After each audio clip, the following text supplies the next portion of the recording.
जैसा मैंने आप लोगों को कहा था कि मेरी तबीयत बिगड़ेगी कराची वापस जाके, और वो हो रहा है।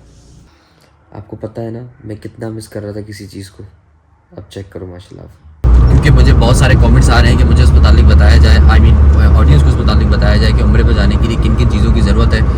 ओके जी, तो अल्हम्दुलिल्लाह मीटिंग आपके भाई ने खैर आफियत से निपटा ली। कर रही हैं सफ़ातमा, आप क्या कर रही हैं ट्वीटी?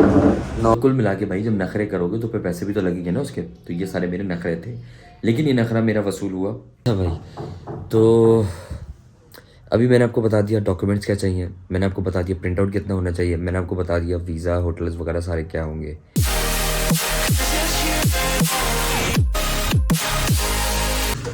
ओके जी, अस्सलाम वालेकुम, welcome back to my channel. उम्मीद है आप सब लोग खैरियत से हुए, तब हुए बेहतर होगी, फिर पड़ा ताज़ा एक और व्लॉग के साथ। जैसा मैंने आप लोगों को कहा था कि मेरी तबीयत बिगड़ेगी कराची वापस जाके, और वो हो रहा है। बुखार अंदर से खुल के हो नहीं रहा है, लेकिन जो कैफियत है ना वो ऐसी है कि ज़बरदस्त किस्म का बुखार होने वाला है।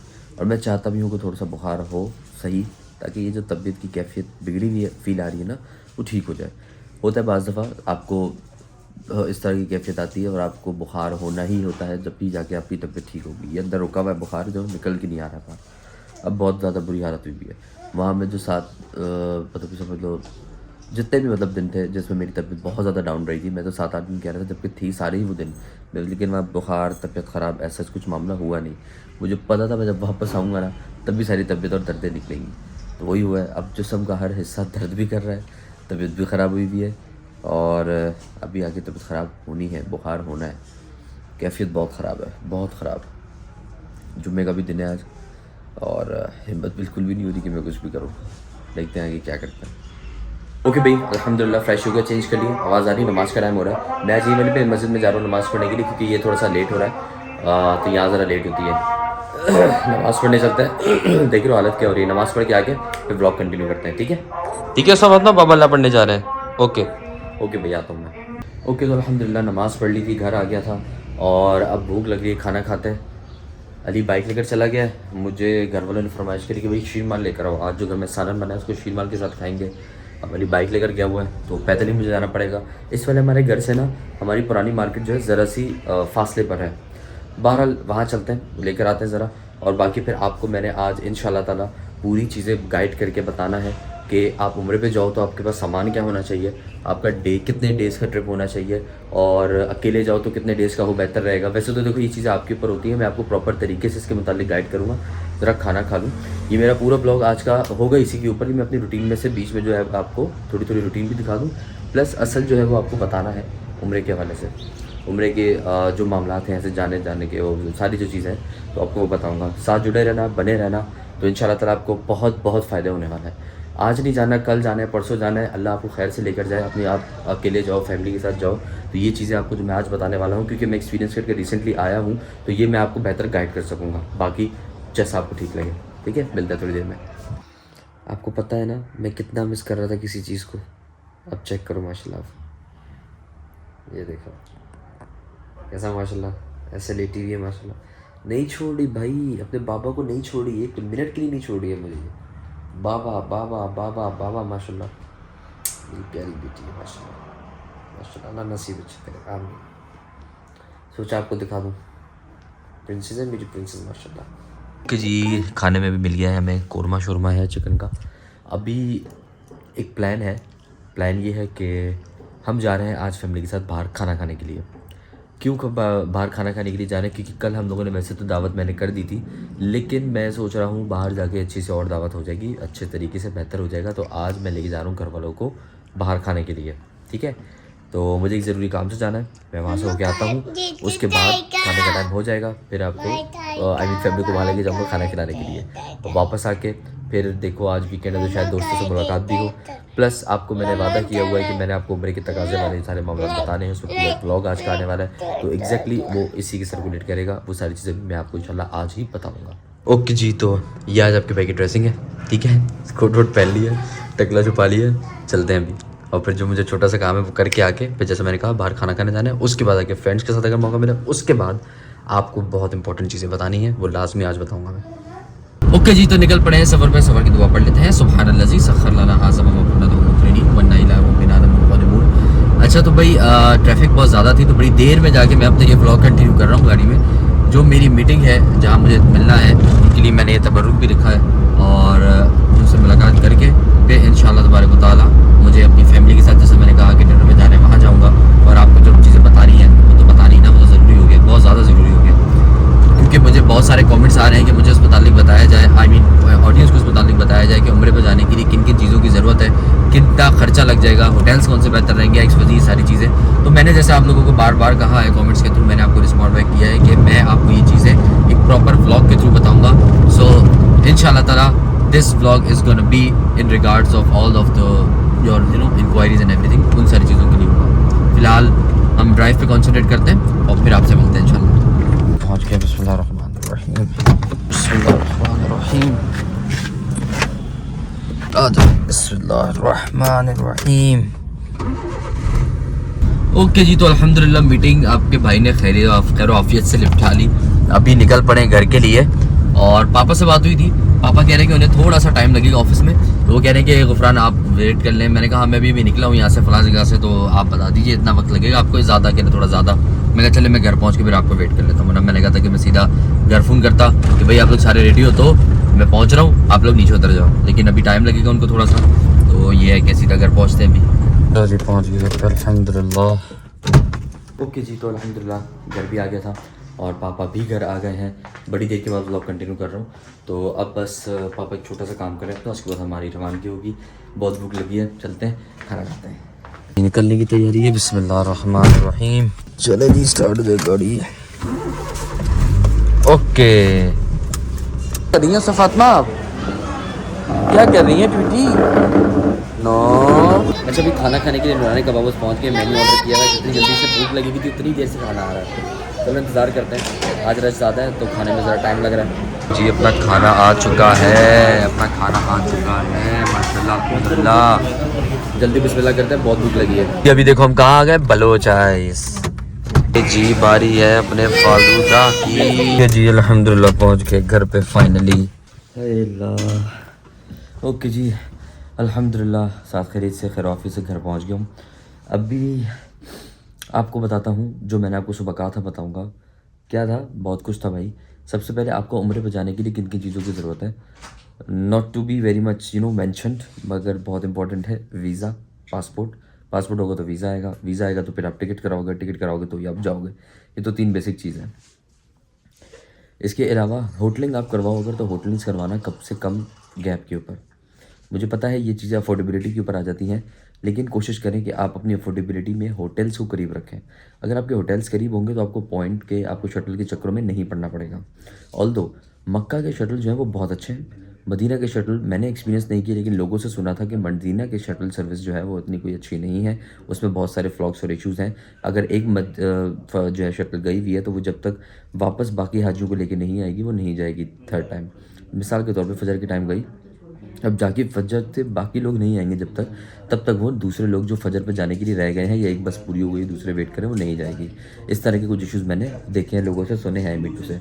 मेरा तो खैर बहुत करीब था तो मैं चला जाया करता था। ओके भाई, लोकेशन चेंज। थक भी गया था, खुजली नहीं लगती सर में टोपी पहन के, तो उतार दी। अच्छा, तो इसके अलावा अभी मैंने आपको क्या बताया था, मैंने आपको अभी तक बताया था कि होटल्स कैसे लेने हैं। मेरे होटल्स कौन से थे मैं आपको भी बता देता हूँ। मेरा होटल जो मक्का का था वो था जौहर अल तौहीद, जो कि हिजरी रोड पे था। आगे जाके वो रोड मिलता है वो इब्राहिम अब्दुल खलील रोड पे, और वहाँ से मेरा होटल से हरम का जो क्लॉक टावर का जो रास्ता था, हरम तक का पूरे कह लो 22 से 25 मिनट का पैदल रास्ता बता रहा हूँ। शटल आती थी एनी टाइम मेरे होटल के बाहर होती थी।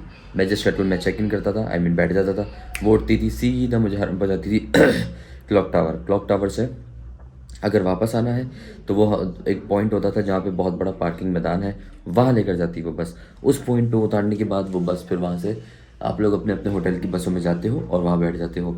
वो आपको अपने अपने होटल के ऊपर जो पैसे वो ड्रॉप कर देती है। ये शटल सर्विस है जो मक्का की है, जो कदरे मुनासिब है, बेहतर है।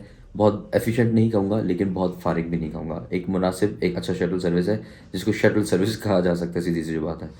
मदीना में मैंने शटल सर्विस एक्सपीरियंस नहीं किया। मदीने का होटल मैं बता देता हूँ, वो था विसाम अल मदीना, विसाम इंटरनेशनल। आप चाहो तो इन होटल्स के नाम को गूगल कर सकते हो, कितना दूर आपको हरम पड़ेगा आपको ये मालूम पड़ जाएगा उसके अंदर। वो होटल मेरा बहुत करीब था, 500 से 600 मीटर होगा, मैं पैदल डेली जाया करता था, मुझे कोई मसला नहीं होता था, शटल की ज़रूरत ही नहीं पड़ी। अब ये सारा तामझाम मैंने करवाया कैसे? क्योंकि अब आप पूछोगे कि यार इनकी प्राइजेज़ कितनी हैं? तो इन सारियों की प्राइजेज़ जो है भाई वो मैं आपको इसलिए नहीं बता सकता क्योंकि मुझे खुद को नहीं पता, मैं आपको क्या बताऊँ? मैंने तो एक एजेंट के थ्रू जो मेरे जानने वाले थे उनके थ्रू मैंने करवाया, तो मुझे टोटल कॉस्टिंग जो इस पैकेज की आई वो आई 2,25,000, जिसमें मेरा एक इशू आ गया था कि मेरा जो वीज़ा था वो सेंड टू एम्बेसी हो गया था, यानी कि मुझे इस्लामाबाद अपने पासपोर्ट बायोमेट्रिक एप्लीकेशन से किया वो वेरिफिकेशन सर्टिफिकेट, और उसके अलावा जो अपने एनआईसी की कॉपी है वो मुझे डॉक्यूमेंट सेंड करने पड़े, physical documents, original NIC original passport के साथ। तो वो डॉक्यूमेंट्स मुझे भेजने पड़े इस्लामाबाद। एक दिन उसमें लगा जाने में, अगले दिन वीज़ा लगा, उसके बाद वो मेरे पास पहुंच गया। तो ये सीन था। उसके 6,000 रुपये इजाफी चार्जेस लगते हैं, टीसीएस की फीस आपकी अपनी होती है, 600 रुपये कुछ लगे थे मेरे। ओ वो भी रिटर्न आए थे किसी चीज़ में क्योंकि पासपोर्ट लेट पहुंचा था, टीसीएस ने मुझे पैसे रिफंड कर दिए थे, मैं तो भूल ही गया भाई, वो भी पैसे लेने मुझे। अच्छा है दिलाया आप लोगों ने, तो कल ही जाके लेता हूँ पैसे भी भाई, वापस पैसा आता है किसको बुरा लगता है, रिफंड आया भाई। खैर एक तो ये सीन हो गया। तो मुझे टोटल कॉस्टिंग कितनी की आई? 231K, 2,31,000 रुपये की। अब ये सारी चीज़ें मुझे महंगी क्यों पड़ी? क्योंकि मुझे सऊदी एयरलाइन की टिकट चाहिए थी। Saudi airline best of the best है। कुल मिला के भाई जब नखरे करोगे तो फिर पैसे भी तो लगेंगे ना उसके, तो ये सारे मेरे नखरे थे। लेकिन ये नखरा मेरा वसूल हुआ, मुझे अल्हम्दुलिल्लाह सर्विस का एक्सपीरियंस हुआ। Saudi airline is actually the best so far, जो मैंने एक ही सफ़र किया उसके मुताबिक बता रहा हूँ, और जितना लोगों से सुना है उसके मुताबिक बता रहा हूँ। अभी सुना था हमारी जो PIA इंटरनेशनल एयरलाइन है उसने जद्दा में कुछ लोगों का सामान छोड़ दिया था, मुझे नहीं पता एग्जैक्टली वो सामान किस वे में किस चीज़ में छोड़ा, लेकिन वो सामान कुछ छूट गया था। ये एक सीन हो जाता है। तो बहरहाल अल्लाह पाक सबके लिए खैर आफियत रखे। ये सीन था और मुझे इस वजह से पैकेज जो है वो 2,31,000 रुपये का पड़ गया था। बट स्टिल और एक इशू था जो मुझे पैकेज महंगा पड़ा। क्या? डेट्स मेरी थी, मेरी अवेलेबिलिटी के हिसाब से बहुत लिमिटेड। 18 तारीख से पहली तारीख तक ही मेरे पास टाइम था, इसके अलावा नहीं था।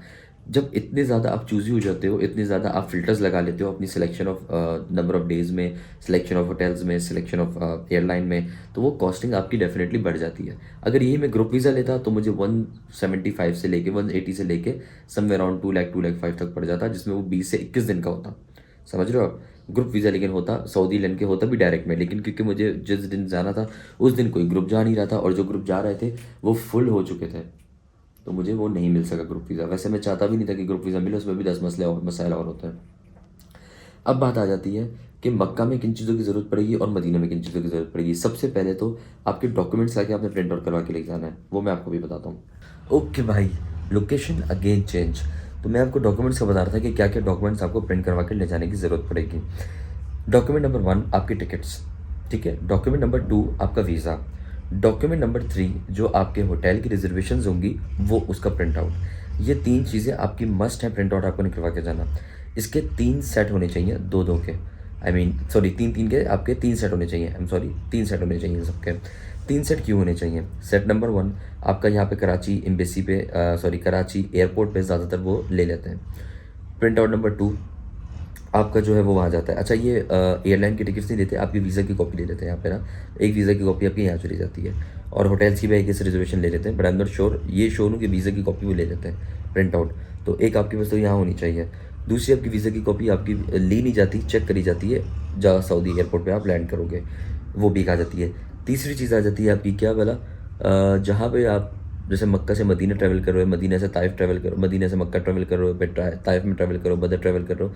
तो जब आप मक्का को सिटी या मदीना सिटी से कहीं किसी भी सिटी से बाहर जा रहे होते हो, तो वहाँ पे शुरता खाना आता ही नहीं, कि जिसे हम पुलिस स्टेशन कहते हैं, फिर इमिग्रेशन ऑफिस, कुछ भी ऐसा आता है, तो वो लोग गाड़ी में चढ़ते हैं, चेक करते हैं, तो आपके पास वहाँ पे भी प्रिंट आउट होना चाहिए। ऑल दो वहाँ पर आपका जो वो है PDF है वो भी चल जाएगा, बट बहुत तो ज़्यादा मुनासिब रहेगा। तो वो जो तीसरा प्रिंट आउट है वो आपका एज अ सब्सटीट्यूट है, एज अ सेफ साइड है, वो भी लाजमी रख लेना। जब आप होटल पहुंचते हो, आई मीन आप कराची से सऊदीया पहुंचे, आपने लैंड किया, आप मक्का चले गए। अच्छा, मक्का डायरेक्ट जा नहीं सकते, आपको जैसे सबको इल्म होगा जद्दा पे फ़्लाइट लैंड करेगी, और आप जद्दा से मक्का बाय रोड जाते हो, जो कि आपके वीज़ा में इंक्लूड होता है। अगर आपका वीज़ा वो जो 40 to 45,000 का आता है उसमें नहीं है, क्योंकि जो 40 to 45,000 का वीज़ा आता है उसके अंदर होता तो 3 महीने का 90 डेज़ की वैलिडिटी के ऊपर है, लेकिन उसमें ये होता है कि तमाम ट्रांसपोर्टेशन फ्रॉम समझ लो कि जद्दा जहाँ आप लैंड करोगे वहाँ से लेके मक्का तक की ट्रैवलिंग जो बाय रोड होता है वो उसमें इंक्लूड है वीज़ा के अंदर, from Saudi government, not from any hotel और समथिंग, ठीक है। इसी तरह से जब आप मक्का से मदीना जाते हो उसमें वो ट्रैवलिंग भी उन्हीं की होती है। मदीना से वापस मक्का आते हो वो भी ट्रैवलिंग उन्हीं की होती है। मक्का से वापस जद्दा बाय रोड आते हो वो ट्रैवलिंग भी उन्हीं की होती है। आपका सिर्फ एयर टिकट होता है from Karachi to Mecca, sorry Jeddah, समझ रहे हो। अच्छा हाँ, एक और चीज़, जो आपके वो होते हैं ना, अल्लाह भला करे, होटल की रिजर्वेशन के होते हैं। अगर आपका मक्का देन मदीना देन वापस मक्का, मेरे जैसे ट्रैवल था, इसमें आपको 3 कॉपीज़ आपके पास होनी चाहिए। मेरे पास थी सिर्फ 1 कॉपी प्रिंट आउट की, जो मैंने जब मैं मक्का फर्स्ट टाइम पहुंचा तो मैंने उनको दे दी। अब जब मक्का से मदीना गया, उन्होंने कहा प्रिंट आउट, मैंने कहा नहीं है, पीडीएफ है। उन्होंने कहा चलो पीडीएफ दे दो। उन्होंने उसकी तस्वीर ले ली, मेरे ज़बरदस्ती इंसिस्ट करने पे कि यार 2025 शुरू हो जाएगा 10 दिन के अंदर, ये क्या आप लोगों ने बेवकूफ़ी लगाई हुई कि प्रिंट आउट चाहिए, प्रिंट आउट चाहिए। ये थोड़ी ना एम्बेसी और उनका मामला, उनको भी मैं ये जलील करूँगा बोल के कि भाई 2025 चल रहा है, ठीक है, एआई का दौर है, डिजिटल दौर है, आप आज भी पेपर हैंडी लेकर घूम रहे हो, ठीक है। तो ये आपके पास स्कैनर है, ये आप चेक करो, बार कोड आ रहा है, स्कैन कर लो। नहीं आपके पास स्कैनर, आप इसकी तस्वीर ले लो, आप इससे मुझे फॉरवर्ड ले लो, ठीक है। आप अपने रजिस्टर में देखो, रजिस्टर में देखो, इस तरह से थोड़ा सा ना सामने वाले को कहना पड़ता है। तो बहरहाल उनको मैंने 2-4 बातें बोली, तो मदीना वाले रिजॉर्ट उन्होंने होटल वालों ने फिर मुझसे प्रिंट आउट की इंसिस्ट नहीं किया। खैर वापस जब मैं मक्का आया तो मेरा वही होटल था, वैसा वो जौहरल तौहीद, उनसे तो कोई बात हुई नहीं ना फिर, क्योंकि ऑलरेडी प्रिंट आउट तो उनके पास था ही। तो ये है कि आपको प्रिंट आउट कहाँ देने हैं होटल के, वो मैंने आपको बता दिया। अब मैं आपको अगला क्या बताना था वो बताता हूँ। अरे अच्छा भाई, तो अभी मैंने आपको बता दिया डॉक्यूमेंट्स क्या चाहिए, मैंने आपको बता दिया प्रिंट आउट कितना होना चाहिए, मैंने आपको बता दिया वीज़ा होटल्स वगैरह सारे क्या होंगे। ये वाले व्लॉग को मैं इससे ज़्यादा लेंथी नहीं करना चाह रहा, क्योंकि जब इतनी सारी इन्फॉर्मेटिव बात एक साथ ही होती ना, तो ये ह्यूमन साइकोलॉजी है, थोड़ी देर में दिमाग सुन हो जाता है, जितना सुन रहे हो तो वो दिमाग से निकल जाता है। तो बाकी सारी जो बातें हैं वो मैं आपको इंशाल्लाह कल आने वाले व्लॉग में बताऊंगा। फ़िलहाल के लिए बात यह है कि वहाँ पे आपको पानी याद रखना ख़रीद के पीना पड़ता है। वहाँ कराची की तरह, पाकिस्तान की तरह डिस्पेंसर वाला मामला नहीं है, और पानी महंगा है। 2 रियाल की एक बोतल मिलती है, याद रखना ये बात।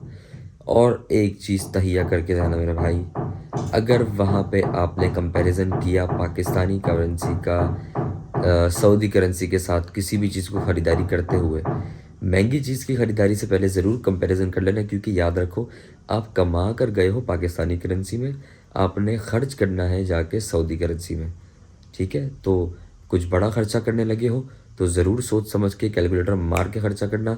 डेली बेसिस में आपका खाए पीना चाहे जो है उसको आप पाकिस्तानी रेट पे कन्वर्ट मत करना। ये ज़रूर देख लेना कि आपको 2 होटल अगर 10 रियाल में सालन दे रहे हैं तो एक होटल आपको 8 रियाल में सालन देगा। अगर आप मुतमईन हो 8 रियाल वाले के सालन से, क्वांटिटी से, क्वालिटी से, तो ले लेना। बाकी ये आपके ऊपर है कि 2-1 रियाल में आप बचाना चाहो, या 2-1 रियाल क्वालिटी अगर अच्छी मिल रही तो वो उस पर खर्च करना चाहो। पॉइंट ये है, खाने पीने के ऊपर ज़्यादा मत सोचना, खर्चे पे सोचना है, शॉपिंग पे सोचना है, कोई बड़ी चीज़ की ख़रीदारी पे सोचना, ठीक है। वही चीज़ आपका पैसा खाएगी। वहाँ पे आपको ये सोचना है कि यार मैं पाकिस्तानी करेंसी में कमा के सऊदी करेंसी में एक्सचेंज करवा के फॉर द सेक ऑफ 10, 15, 20 जितने भी दिन का आपका टूर होगा, इतने दिन के लिए आया हूँ तो मैं कितना खर्च करूँ। लिमिटेशन ऑफ बजट को लेकर चलोगे तो बेहतर रहोगे। खाने पीने में कोई लिमिटेशन मत रखना, मैं बार बार कह रहा हूँ। खाओगे पियोगे अच्छा, सेहत अच्छी रखोगे, उम्र बेहतर कर सकते हो, सेहत बेहतर रहेगी, उम्र बेहतर कर सकते हो, तबीयत ठीक रहेगी, उम्र बेहतर कर सकते हो।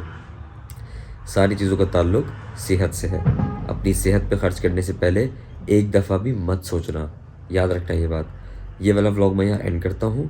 मज़ीद आने वाले व्लॉग में आपको मैं बता दूँगा कि खाना खाना है तो कहाँ से खाना है, आपको उम्रे पे जाते हुए किन किन चीज़ों को अशद ज़रूरत के तौर पे रखना है, कौन सी चीज़ आपको कराची में अगर आप हो तो कहाँ मिल जाएगी, क्योंकि मैं कराची में रहता हूँ तो मैं आपको कराची बता सकता हूँ।